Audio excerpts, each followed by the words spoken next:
Slip অ্যাপনিয়ার এর লক্ষণ বা উপসর্গ আছে কিনা একটি বিষয় আপনি বলছিলেন যে আশেপাশের যে লোকজন থাকে তারা আসলে শনাক্ত করতে পারে, আর আসলে কিভাবে এটি শনাক্ত করা যায়?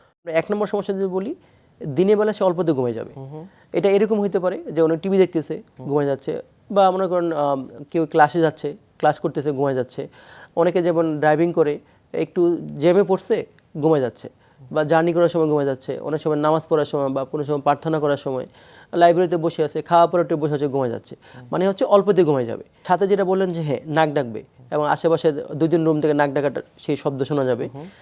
এবং যে বেড পার্টনার উনি বলবেন যে নাক ডাকতে ডাকতে একটা পর্যায়ে দম বন্ধ হয়ে যাবে, এবং কখনো বলবেন যে উনি হঠাৎ করে ঘুম থেকে হুড়মুড় করে উঠে বসবে, গলায় হাত দিয়ে যে আমি একদম শ্বাস নিতে পারতেছি না, আমি শ্বাস নিতে আমার কষ্ট হচ্ছে।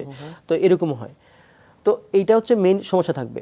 অনেকের দেখবেন যে একটু পর পর ঘুম থেকে উঠে পানি খাওয়া লাগতেছে, ওই যে মুখ শুকায় যায়, নাক বন্ধ থাকে, মুখ দিয়ে শ্বাস নেয়, এই জন্য মুখ শুকায় যায়, এই জন্য উনি বারবার পানি খাওয়া লাগে।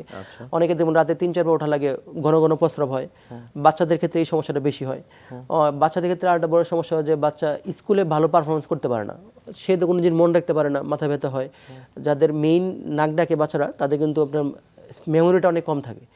এবং অনেক পেশেন্ট দেখবেন যে সকালে ঘুমতে উঠলে মনে হবে যে কয়েক ঘন্টা ওনার মাথা ব্যথা থাকে, দুই পাশ দিয়ে একদম প্রচণ্ড মাথা ব্যথা হয়। যখন ঘুম হয় না তখন এই সমস্যাটা বেশি হয়। আর মেজাজ খিটখিটে থাকে, কোনো জিনিস মনে রাখতে পারে না। তো এই সবগুলো সমস্যা আসলে নাক ডাকের কারণে।